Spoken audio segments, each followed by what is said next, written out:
So, para sa ating pork binagoongan, ito yung mga ingredients na ating kakailanganin.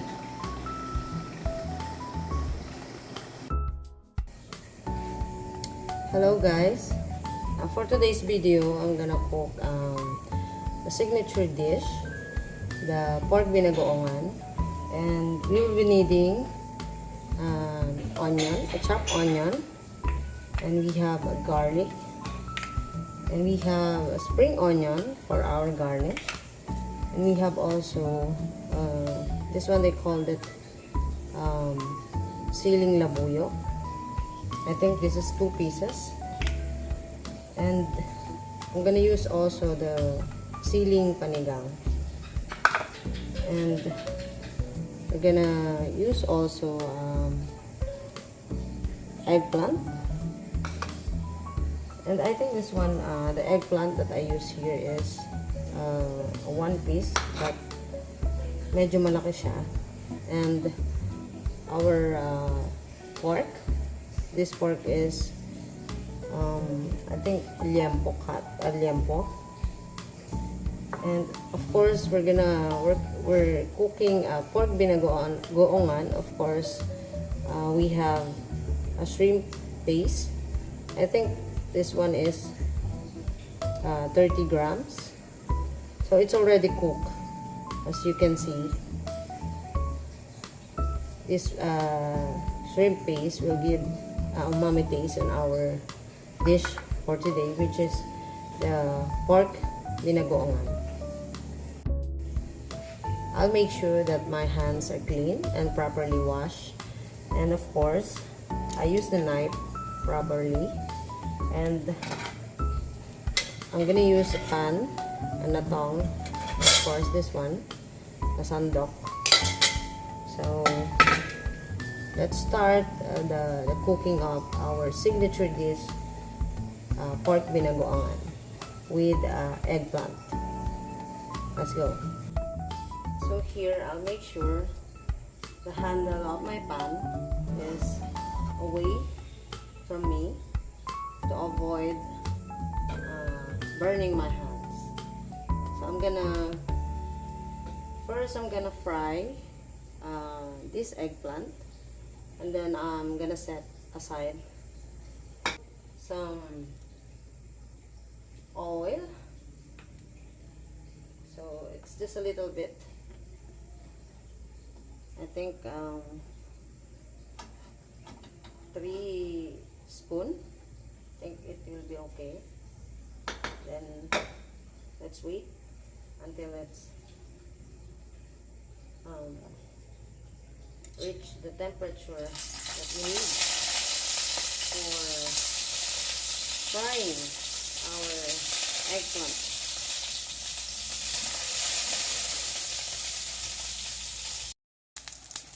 I'm cooking my eggplant, no?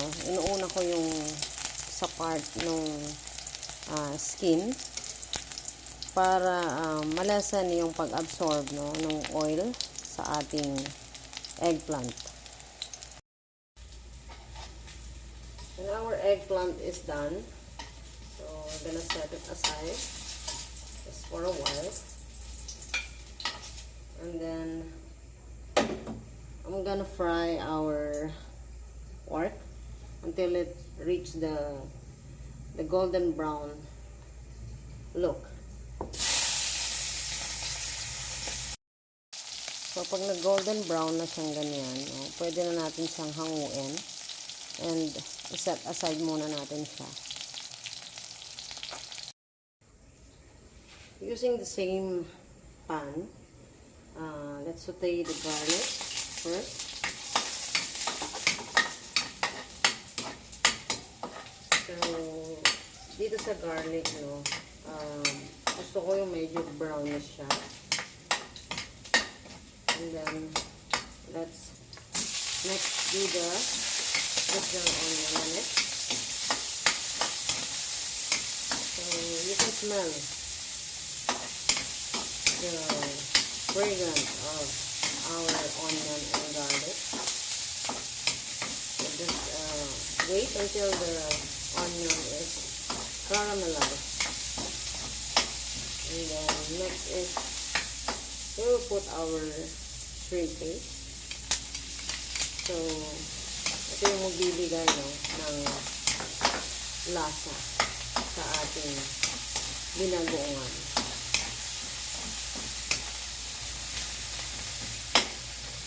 We're gonna add also our siling labuyo.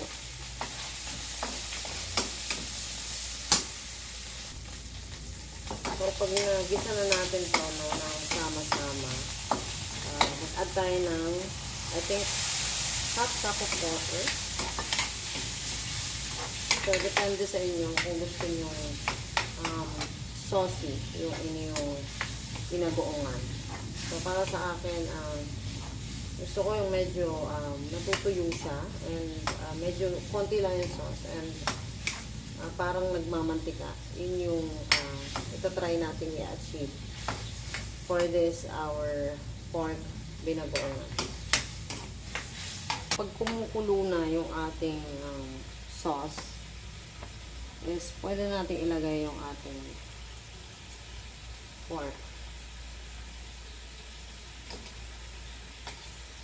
na pinrito kanina. So, simmer lang natin yun until lumambot na yung ating baboy.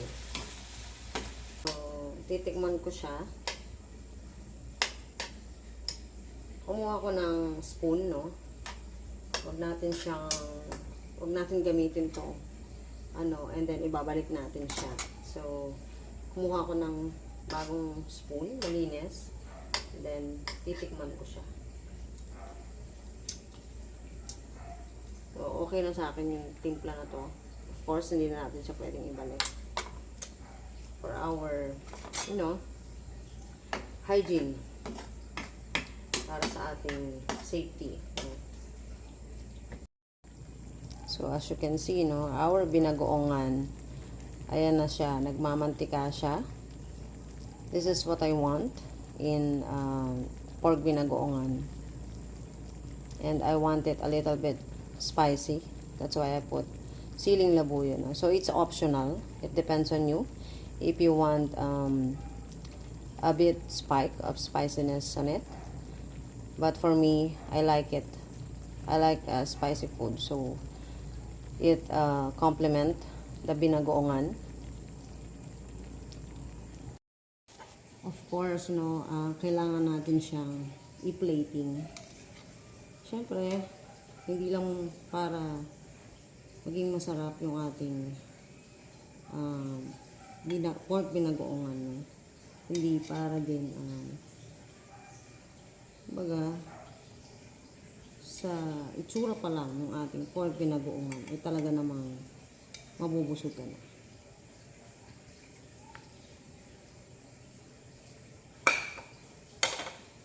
And then, I'm gonna garnish it with our spring onion.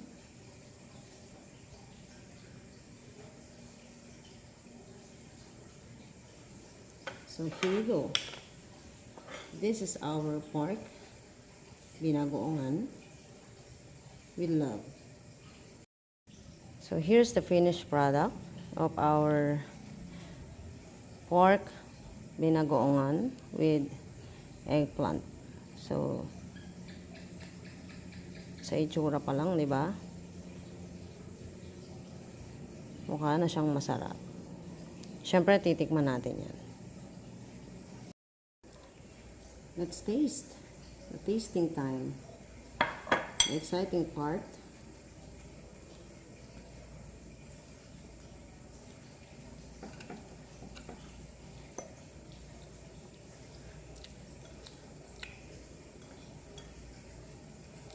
Masarap.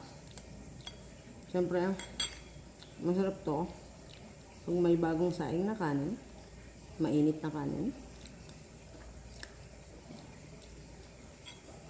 It's yummy. Ito, niluto ko na to. It's good for two. And, favorite to na anak ko. Kaya, madalas, except sa dinuguan, ito yung madalas kong niluluto para sa akin anak. So, you must try it. Masarap siya. Tsak na magugustuhan ng pamilya.